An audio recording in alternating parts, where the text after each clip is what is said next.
일부 때 이 인사를 하고 났더니 어떤 분이 문자를 보냈습니다. 왜 하필이면 의인의 길을 인사하셨냐고. 뭐가 의인의 길인지 요즘 잘 모르겠어요. 그래서 그리스도인만이라도 의롭게 살자 그래서 인사를 했습니다.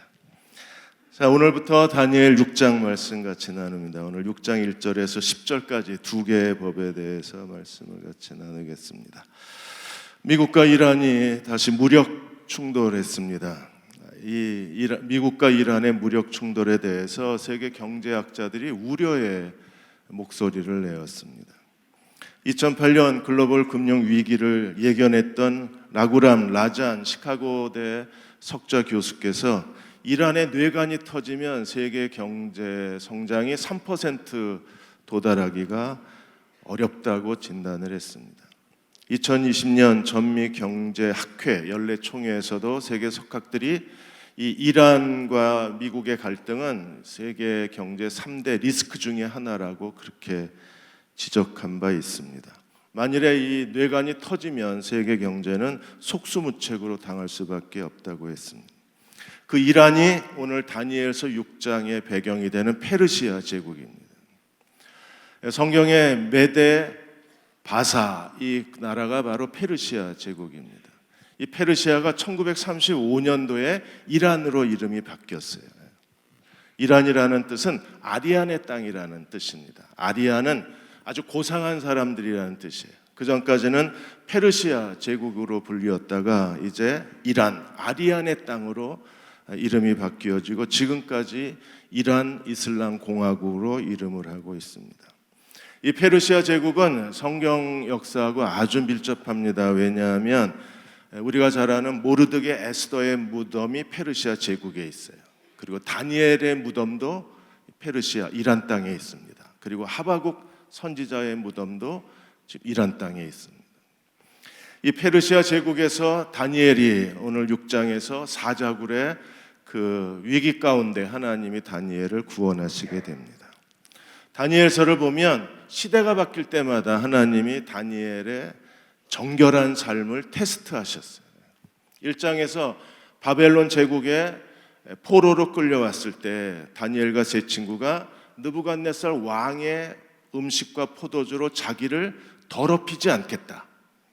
그들이 스스로 하나님 앞에 정결함을 지켰을 때 하나님이 그들에게 지혜와 지식과 학문을 크게 더하여 주시고 그들이 느부갓네살 왕의 신임을 받게 됐습니다. 이제 제국이 바뀌었습니다. 바벨론 시대에서 이제 페르시아 제국 시대가 시작이 됐어요.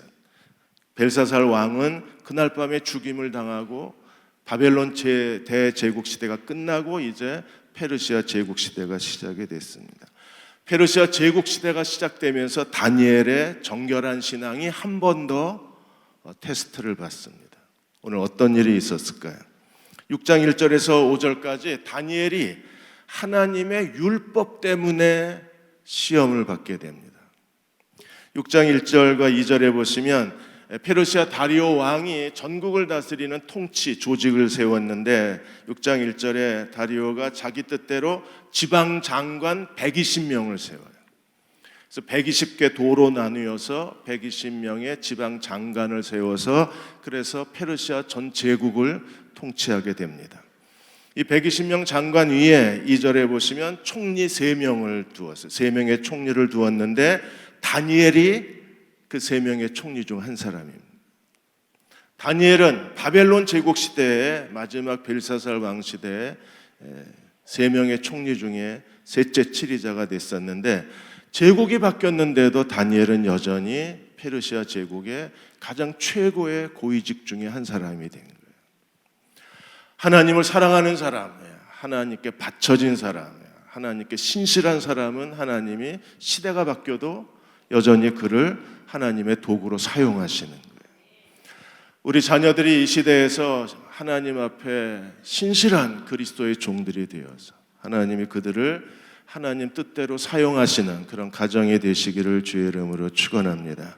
셋 중에 한 사람이라 이건 정말 놀라운 사실입니다. 제국이 바뀌었는데 제일 먼저 제거 대상이었을 텐데 다니엘은 그 중에 셋 중에 한 사람이었어요.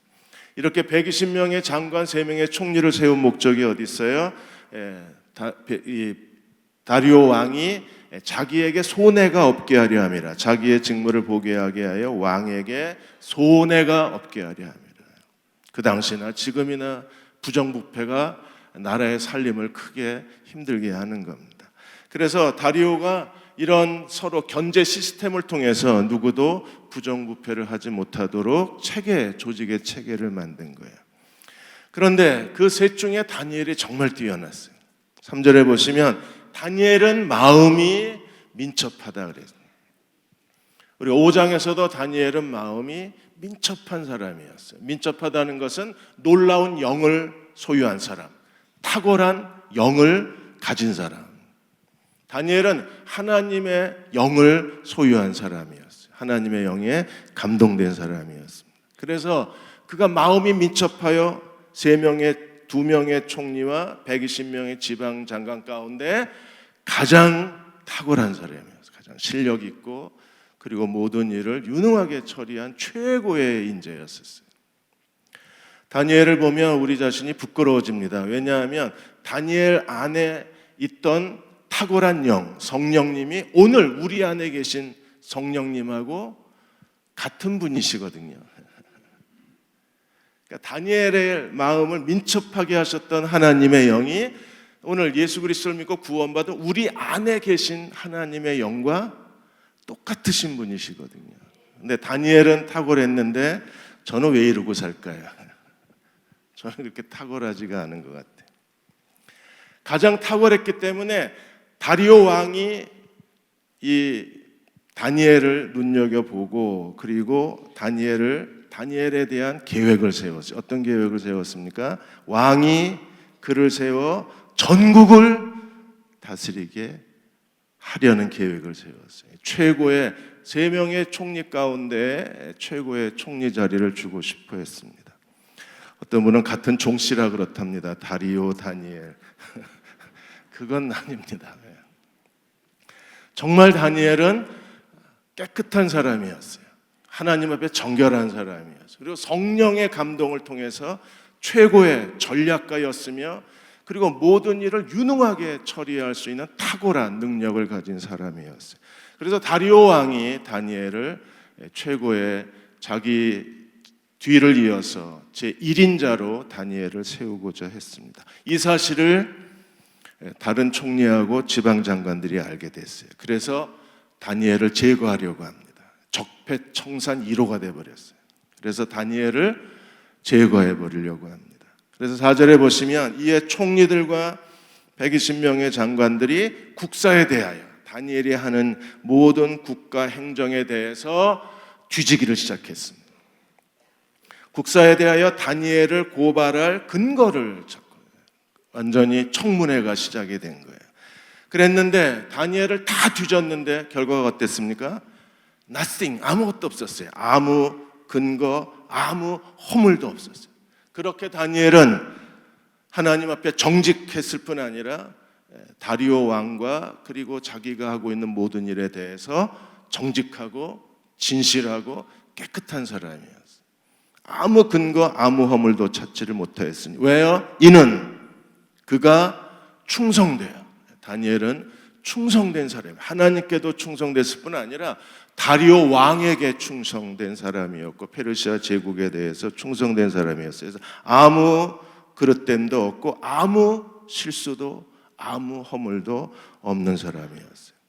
이제 다니엘을 제거해야 되는데 다니엘을 밀어내야 되는데 그들이 밀어낼 어떤 것도 없는 거예요. 그래서 그들이 어떤 계획을 세웠습니까? 5절에 그들이 최종적으로 이런 결론을 내립니다. 이 다니엘, 이 사람 다니엘, 아무 근거, 아무 허물, 아무 그릇됨, 아무 잘못도 없는 이 사람 다니엘, 이 다니엘은 어떻게 그들이 제거할 수 있어요? 그 하나님 율법에서 근거를 찾지 못하면 그를 고발할 수 없으리라 하고 그들이 모여서 왕에게 새로운 종교법을 제정하도록 요구를 하게 됩니다. 다니엘은 하나님의 법에 충실한 사람이었어요. 그는 나 외에 다른 신을 두지 말라는 하나님의 계명에 지금까지 충성됐습니다. 그렇게 됐는데 다니엘이 충성되었던 하나님의 율법을 가지고 다니엘을 제거하려고 하는. 오늘도 우리 주변에 이런 일들이 자주 일어납니다. 자기들 길을 가로막고 능력이 입증되지 못하고 오히려 자기들이 더 나은 대우를 받지 못한다는 이유 때문에 이러한 정치적 복수국이 우리 곁에 펼쳐지는 것에 대해서 우리는 두려운 마음이 있습니다. 2020년 신년 글로벌 석학 인터뷰에서 프랑스의 문명 비평가이신 기 소르망 이 교수가 이 정치대 교수님이신데 한국에 대해서 이렇게 얘기했어요. 한국의 정치는 복수에 함몰된 정치라 그랬어요. 정권이 바뀔 때마다 벌어지는 복수 정치를 버려야 그래야 한국의 갈등이 줄어들고 민주주의가 완성될 수 있다고 했어요. 정권이 바뀌면 피해 복수국이 계속해서 전개가 되는 거예요. 이게 민주주의를 크게 후퇴시키고 있다고 했습니다. 정권 교체는 계속 진행돼야 합니다. 그런데 정권 교체가 될 때에 바람직한 민주주의 정신은 뭐냐? 상대 진영을 제거하는 게 아니라 상대 진영을 존중해 주는 게 진정한 민주주의라 그랬어요. 그리고 재벌에 대해서도 이렇게 얘기했습니다. 한국만 특별히 오늘의 한국의 경제가 있는 것은 재벌 때문이기 때문에 재벌의 좋은 점은 계속 유지하고 재벌의 잘못된 점은 과감하게 개선하는 이중적, 좋은 건 받아들이고 잘못된 건 과감하게 개선을 해서 그래서 재벌에 대해서 오히려 균형 있는 감각이 우리에게 필요하다고 했어요. 교육에 대해서도 어려서부터 제4차 산업혁명 시대는 창의성 시대이기 때문에 대학만 들어가려고 발버둥 치는 게 아니라 창의성 있는 아이들로 키우는 게 교육의 미래, 한국 교육의 미래의 중요한 일이라 그랬습니다. 다니엘은 탁월함 때문에 제거 대상이 됐어요. 이 2명의 총리와 120명의 지방 장관들이 어떻게 하든지 다니엘을 제거하고 자신들의 정치적 욕구를 채우려고 했습니다. 그래서 그들이 할 수 있는 방법이 다니엘이 지키고 있는 하나님의 율법을 가지고 다니엘을 함정에 빠뜨리는 거예요. 그래서 6절에서 9절까지 보시면 페르시아의 새로운 종교법이 제정이 됩니다. 6절에 총리와 2명의 총리와 120명의 고관들이 왕에게 나아가서 왕이여 만수무강을 하시옵소서 이렇게 인사를 하고 그리고 7절에 그들의 마음속에 음흉한 음모를 숨기고 그들이 왕에게 나아가서 뭐라 그랬어요? 나라의 총리, 지사, 총독, 법관, 관원이 의논하고 그러니까 페르시아 제국의 입법, 사법, 행정의 고위직이 다 모여서 그들이 아마 며칠 밤을 새워서 토론을 벌였을 겁니다. 연수원에 들어가서 그들이 오랫동안 이 일에 대해서 의논했는지도 모르겠어요. 그리고 마침내 내린 결론이 뭐예요? 새로운 종교법을 제정해서 다니엘을 함정에 빠뜨리는 겁니다. 그래서 그들이 왕에게 나아가서 이렇게 얘기합니다. 왕에게 한 법률을 세우며 한 금령을 정하실 것을 구하나이다. 한 법률을 제정합시다. 그건 금령입니다. 어떤 금령? 금령이 뭐예요? 하지 말라는 법규를 정한다는 거예요. 금령 어떤 내용입니까? 새로운 종교법. 어떤 종교법이에요? 7절 하반절에 보시면 이제부터 30일 동안 기간은 30일 300일이 아닙니다. 단 30일 100일도 아니고 단 30일 동안 누구든지 왕 외에 어떤 신에게나 사람에게 무엇을 구하면 사자굴에 던져 넣읍시다. 왕 외에 어떤 신에게나 어떤 사람에게 무엇인가를 구하면 기도 금지령을 제정을 한 거예요. 왕 외에는 누구에게도 기도할 수 없게 하는 거예요. 어떤 신에게도 어떤 사람에게도 절대로 기도하면 안 되는 기도 금지령. 만일에 기도하면 사자굴에 집어넣읍시다. 이게 새로운 종교법이었어요. 데일 랄프 데이비스 박사는 이렇게 말합니다. 30일 동안 그들이 왕 외에 다른 신, 다른 사람 이게 무슨 뜻인가? 오직 다른 신, 왕의 신과 사람 사이의 유일한 중보자, 왕, 다리오 왕을 제외하고는 누구도 기도할 수 없어요. 그러니까 다리오 왕만 기도할 수 있고 나머지는 기도하면 안 되는 거예요. 그렇게 절대 기도 금지령을 내렸습니다. 골든게이 박사도 이렇게 얘기했습니다. 당시의 페르시아 제국은 애굽이나 로마처럼 황제가 신으로 숭배받는 나라가 아니라 왕은 신의 유일한 대리자로 인식이 됐어요. 그래서 페르시아의 이런 종교 문화, 그들의 종교의 근거에서 그들이 이 기도 금지령 새로운 종교법을 제정을 하게 된 겁니다. 그리고 6장 8절에 보시면 그냥 법규가 제정이 되는 게 아니라 이 금령을 세우시고 조서에 왕의 도장을 찍으십시다. 아주 완벽하게 그들이 이 기도 금지법을 절대법으로 만드는 거예요. 당시에 페르시아는 왕이 한번 왕의 도장, 어인을 찍으면 이건 왕도 이 법을 못 바꿔요. 우리가 에스더서에서 이미 보았습니다. 에스더서에 보시면 왕이 어떤 법을 제정하고 거기에 도장을 찍는 순간 왕도 그 법을 지켜야 돼요. 왕도 그 법을 바꿀 수가 없습니다. 이 2명의 총리, 120명의 장관들, 그리고 입법, 사법, 행정의 모든 고위직이 전부 동의해서 이들이 왕에게 이 새로운 종교법에 도장을 찍도록 요구를 하고 있는 거예요. 다리오 왕은요, 그 종교법을 보는 순간에 흥분이 됐을 겁니다. 왜요? 30일 동안 오직 다리오 왕 외에 어떤 사람도 어떤 신에게 어떤 사람에게 아무것도 구할 수 없어요. 만일에 이 법이 시행된다면 30일이라는 짧은 기간이지만 이 30일 동안에 어떤 신에게도 아무것도 구할 수 없고 어떤 신도 예배할 수 없다면 다리오 왕의 권력이 강화되고 다리오 왕은 강력한 통치 수단을 갖게 되는 거예요. 30일 동안만 나라를 그렇게 이 법령 아래 가두어 둘 수만 있다면, 이 법령이 선포만 될 수 있다면 다리오 왕은 절대 주권을 페르시아에서 얻게 되는 거예요. 그날 아마 흥분이 됐을 겁니다. 그래서 이 관리들의 요구에 따라서 9절에 보시면 다리오 왕이 조서에 왕의 도장을 찍고 새로운 페르시아 종교법을 선포하게 돼요. 그리고 다니엘은 그 종교법에 의해서 고발을 당하게 됩니다.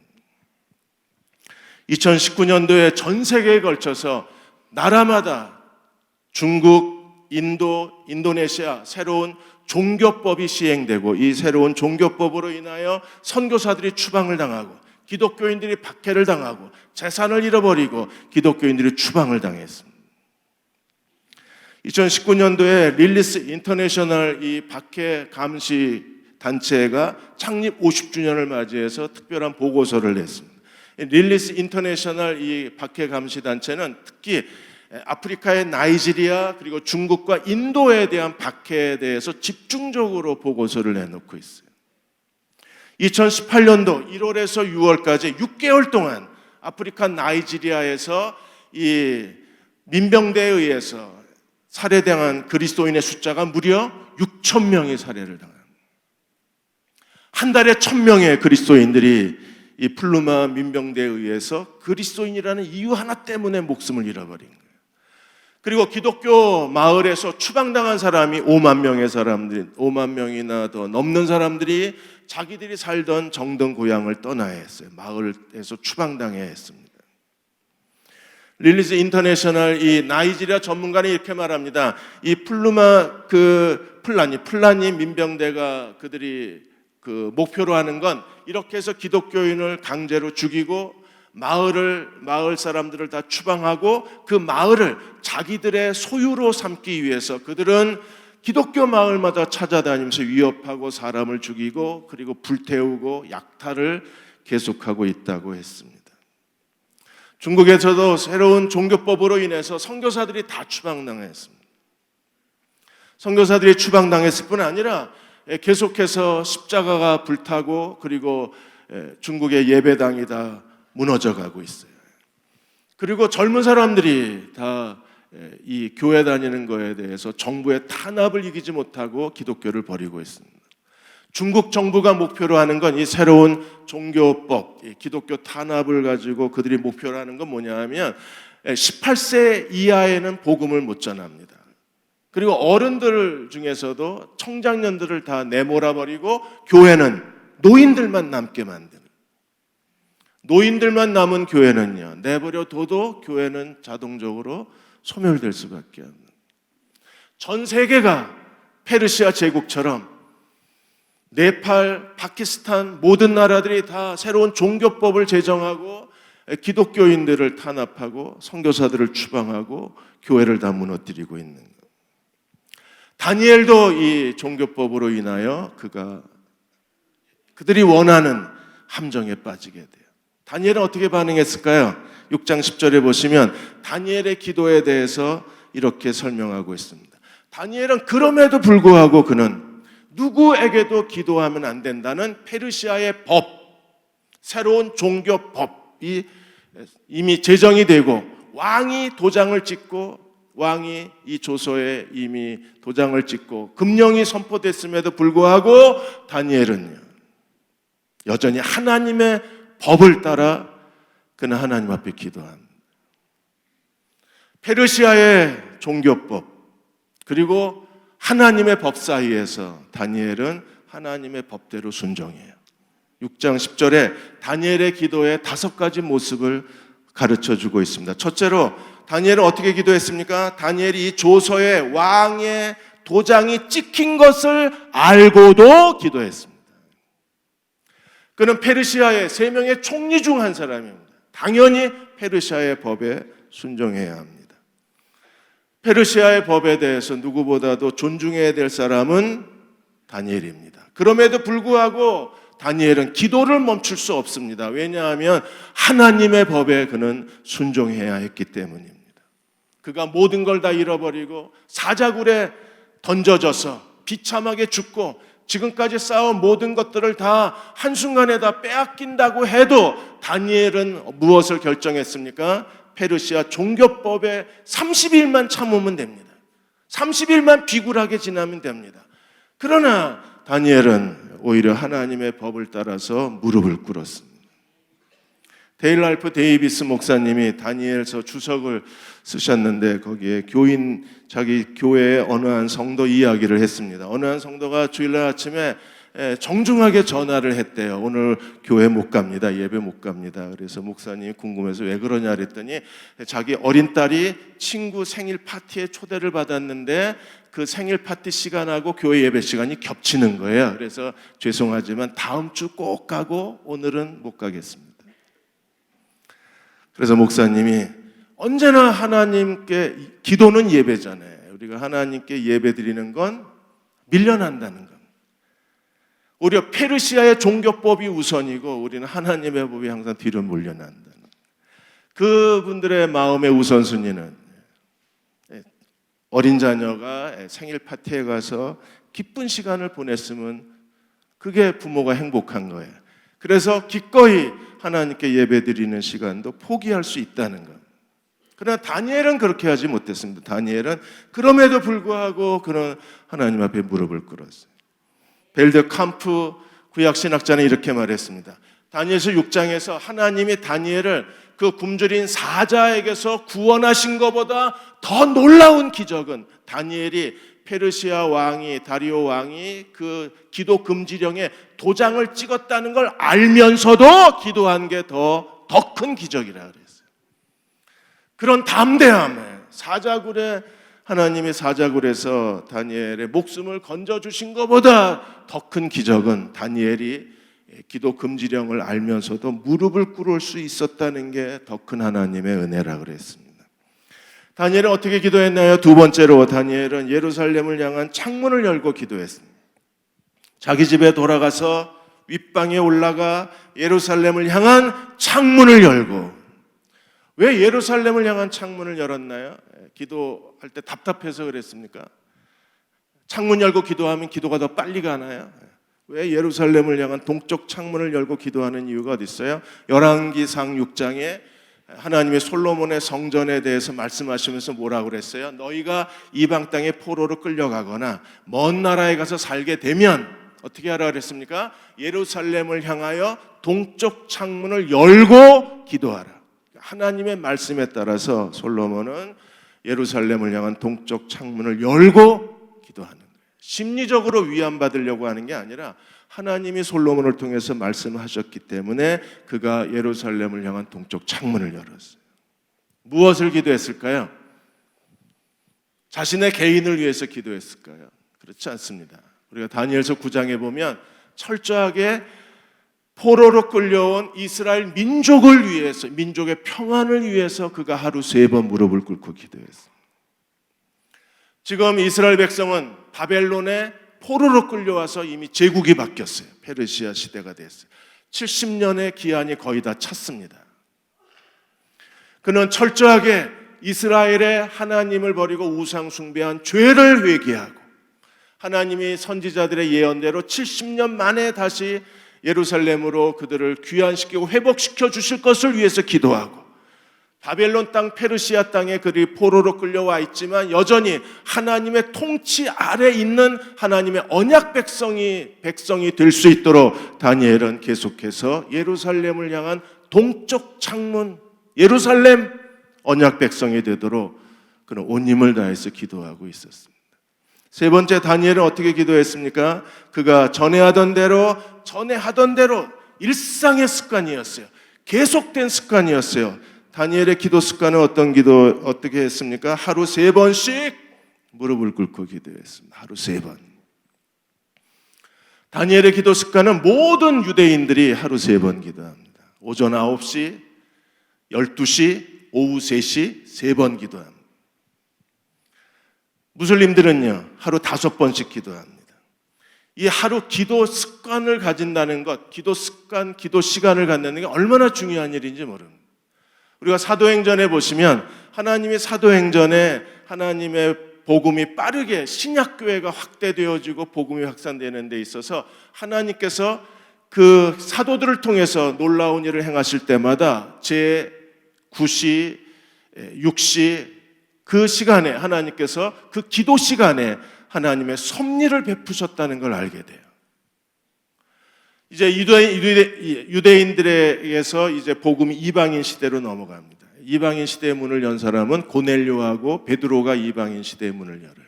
사도행전 10장에 보시면 고넬료에게 하나님이 나타나셔서 고넬료에게 말씀하시고 고넬료를 이방인 선교의 문을 여는 사람으로 하나님이 선정을 하셨어요. 근데 하나님이 천사를 보내서 고넬료에게 말씀하실 때가 언제냐 하면 지금 보고 계신 이 그림이 바로 게르브란트 반덴 에크후트라는 네덜란드 화가가 그린 그림입니다. 이 천사가 언제 고넬료를 찾아갔느냐 하면 제9시 기도 시간에 찾아가요. 다른 시간도 있었는데 제9시 기도 시간에 찾아가서 하나님께서 고넬료에게 말씀하세요. 내 기도와 내 구제가 하나님 앞에 상달되어 기억하신 바 되었다. 그리고 하나님이 베드로를 고넬료에게 보내시는데 언제 하나님께서 베드로를 고넬료에게 보내세요? 제6시 기도 시간에 하나님이 베드로에게 보자기 환상을 3번 보여주시고 고넬료를 찾아가라고 말씀하십니다.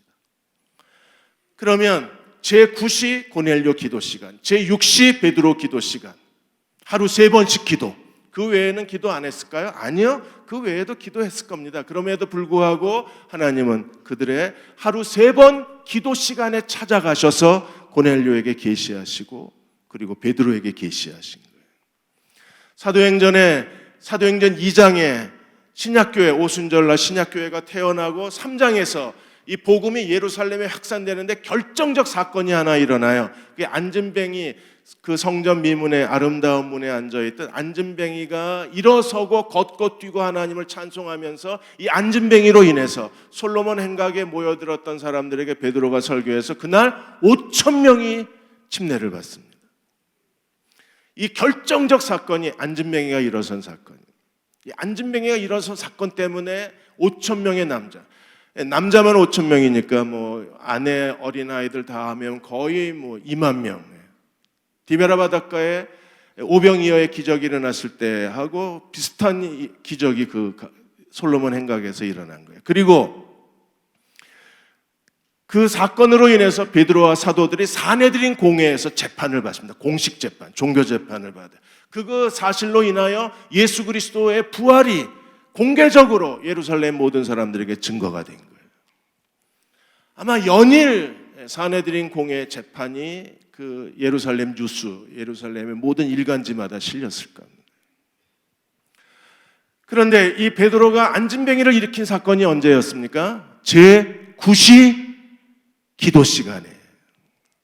기도의 시간을, 자신만의 기도의 시간을 갖는 게 중요합니다. 매일 새벽에 나아가서 기도하시는 분들은 하나님이 그 새벽에 말씀을 하십니다. 복 있는 사람을 가지고 매일 퀴티하시고 하나님 말씀을 읽고 그날 그 말씀과 함께 기도하시는 분들은 그 퀴티 시간에 하나님이 말씀하세요. 금요일마다 모여서 기도하시는 분들은 금요일날 기도할 때 하나님이 그때 하나님의 비밀한 일들에 대해서 우리에게 말씀해 주실 거예요. 자기만의 기도 시간, 기도 습관을 갖는 게 이렇게 우리에게 소중한 일입니다. 네 번째, 다니엘은 어떻게 기도했습니까? 그가 하루 3번씩 무릎을 꿇고 하나님 앞에 기도했습니다. 무릎을 꿇는다는 것은 하나님께 겸손의 표시입니다. 무릎을 꿇는다는 것은 항복했다는 거예요. 무릎을 꿇는다는 것은 굴복하셨다는 겁니다. 유대인들의 남자는 하루 3번씩 오전 9시, 12시, 오후 3시에 기도하는데 서서 기도했습니다. 유대인들의 기도의 특징은 서서 기도합니다. 무슬림들의 기도 특징은 엉덩이를 쳐들고 엎드려서 기도합니다.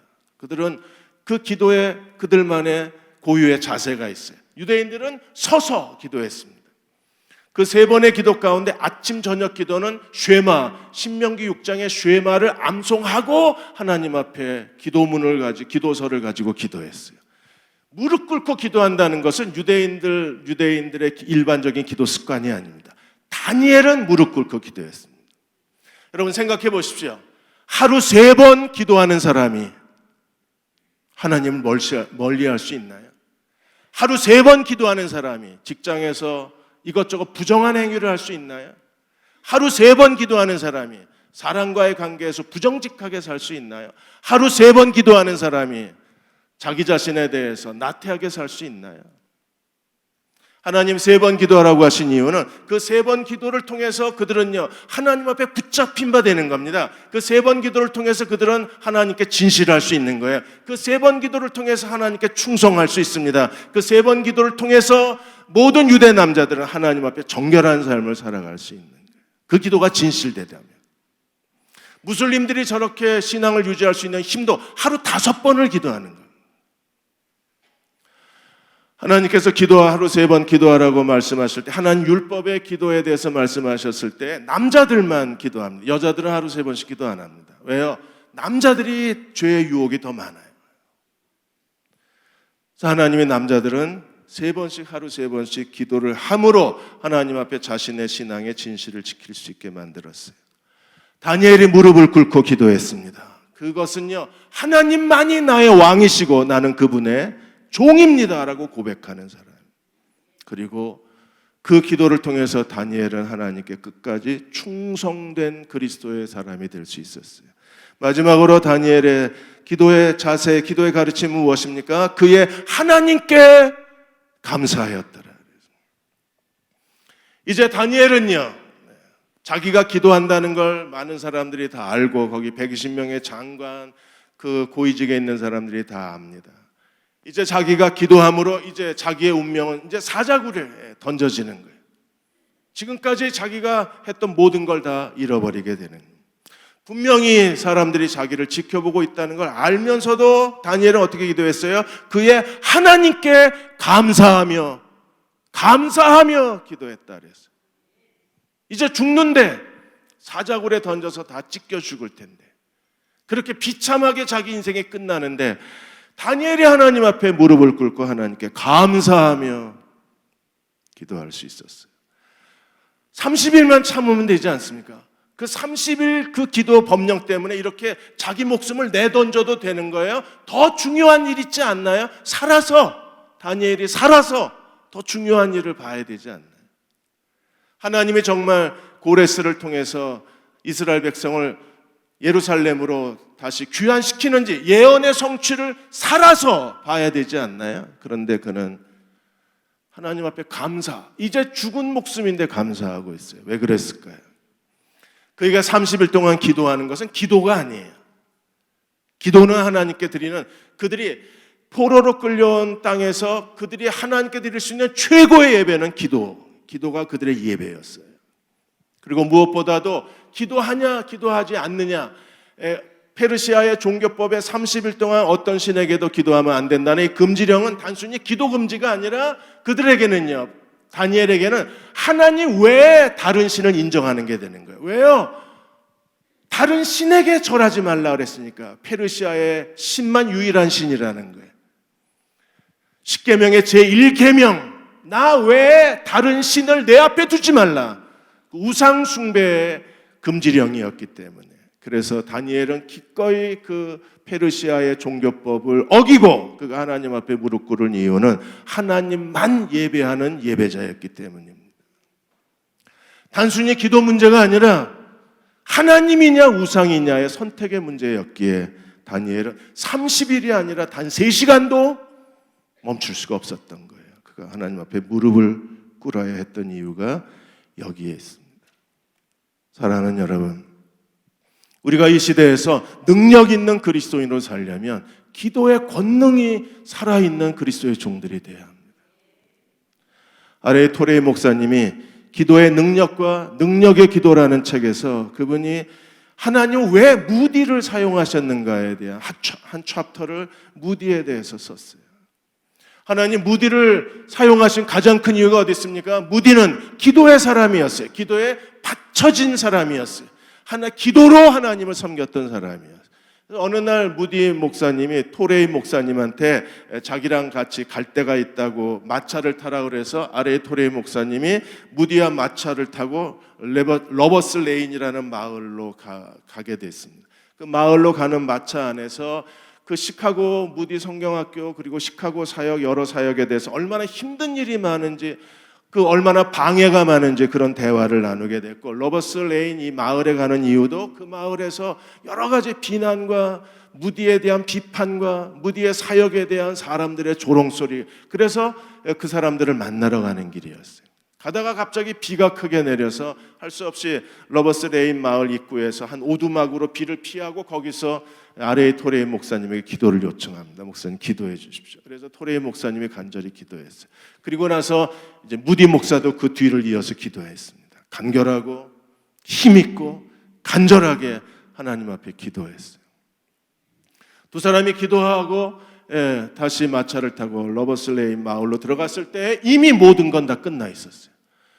마치 죽을 것처럼 무디를 죽이려고 덤벼들던 성난 사람들이 다 잠잠해졌습니다.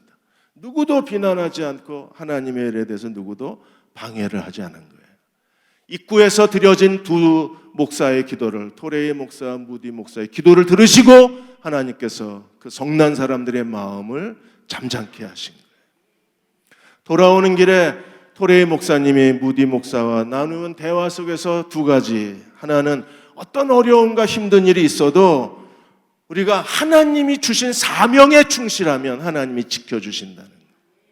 끝까지 충성된 사람을 하나님이 지키시는 거예요. 다니엘은 충성된 사람이었어요. 하나님께 충성됐습니다. 하나님이 그를 지키셨습니다. 그리고 또 하나 중요한 사실, 사람들이 우리가 사는 동안에 어떤 인생의 장애물이 있고 사람들의 비난이 있고 오해받을 만한 일들이 있고 우리가 힘든 일이 있다고 할지라도 우리가 기도하면 하나님이 모든 장애물을 제거해 주시는 하나님이심을 증언한 거예요. 2020년도 우리에게 쉬운 한 해는 아닐 겁니다. 경제적으로도 정치적으로도 여러 가지 어려움들이 예상되고 있습니다. 이럴 때 우리가 해야 될 일이 무엇입니까? 다니엘이 하나님 앞에 기도했던 것처럼 우리도 전심을 다해서 자신만의 기도의 시간을 정하고, 그게 새벽 기도든 매일 콰이어 타임 복 있는 사람과 더불어 하는 매일 개인의 기도든 아니면 금요일 기도 시간이든 자신만의 기도의 시간을 정하고 우리가 전심을 다해서 하나님 앞에 기도의 법, 페르시아의 기도 금지법이 아니라 기도하라는 하나님의 법대로 우리가 순종한다면 하나님은 우리의 모든 장애물을 다 제거해 주시고 우리를 사자굴에서 건져내어 주실 하나님이십니다. 기도 때문에 다니엘은 제거될 위기에 처했습니다. 그런데 기도 때문에 하나님이 그를 건져내셨습니다. 사단은 계속해서 우리에게 기도에 무릎을 꿇지 못하게 만듭니다. 기도의 습관을 망각시켜 버립니다. 기도하는 시간을 우리가 전념하지 못하게 합니다. 그럼에도 불구하고 온 마음을 다해서 기도에 무릎을 꿇을 때 하나님 우리의 모든 장애물을 제거해 주실 것입니다. 모든 비난에 대해서 하나님이 대신 답변해 주실 것입니다. 우리의 기도를 하나님이 들어 응답해 주실 것입니다. 그렇게 기도하는 저와 여러분 되시기를 주의 이름으로 축원합니다. 우리 다 일어나셔서 310장입니다. 1절하고 4절 부르시고 기도하고 축도하겠습니다. 하나님의 은혜로 이 쓸데없는 자 왜 구속하여 주는지 난 알 수 없도다.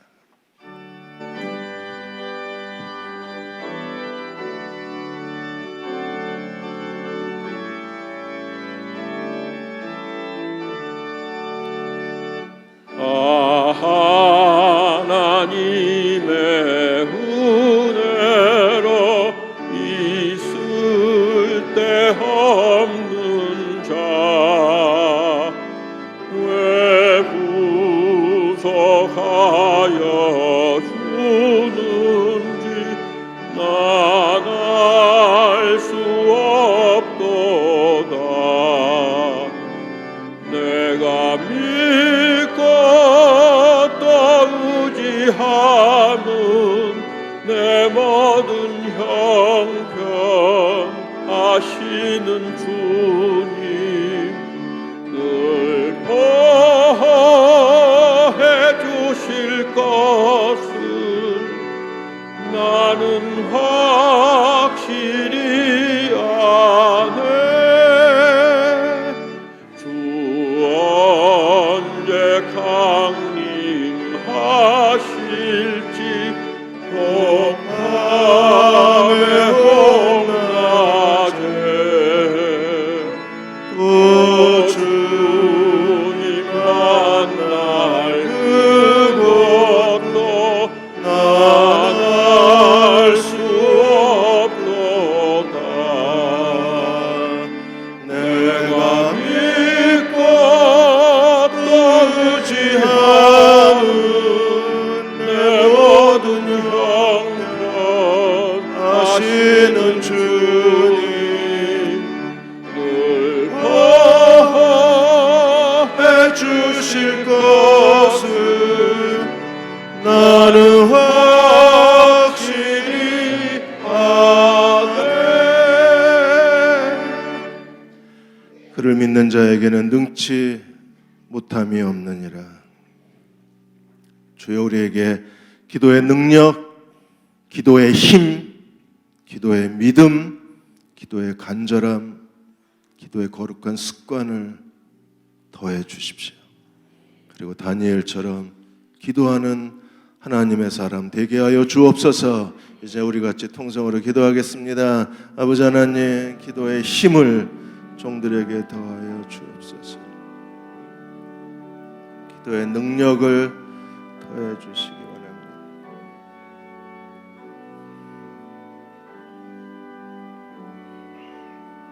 기도의 간절함을 더해 주십시오. 기도하기 원합니다. 기도하고 싶습니다. 기도에 전념하게 해 주옵소서. 온 마음을 바쳐 기도하는 저희들 되게 해 주시기 원합니다. 아버지, 지금은 구원받을 때가 은혜의 때입니다. 주님, 예수님이 제자들에게 너희가 나와 함께 한 시간도 깨어 있을 수 없더냐 질문하셨던 것처럼 2020년 기도에 전념하는 저희들 되게 해 주시기 원합니다. 쉬지 말고 기도하라 말씀하신 것처럼 기도의 능력, 기도의 간절함, 기도의 기품이 우리 안에 있게 해 주옵소서. 지금 우리를 죄에서 구원하신 우리 주 예수 그리스도의 은혜와 하나님 아버지의 극하신 사랑하심과 성령의 위로하고 도우신 은혜가 함께 예배드리고 돌아가는 모든 교우와 가정과 자녀들 위해 이 민족과 이 땅의 모든 교회 위에 지금부터 영원히 함께 하시기를 간절히 축원하옵나이다. 아멘.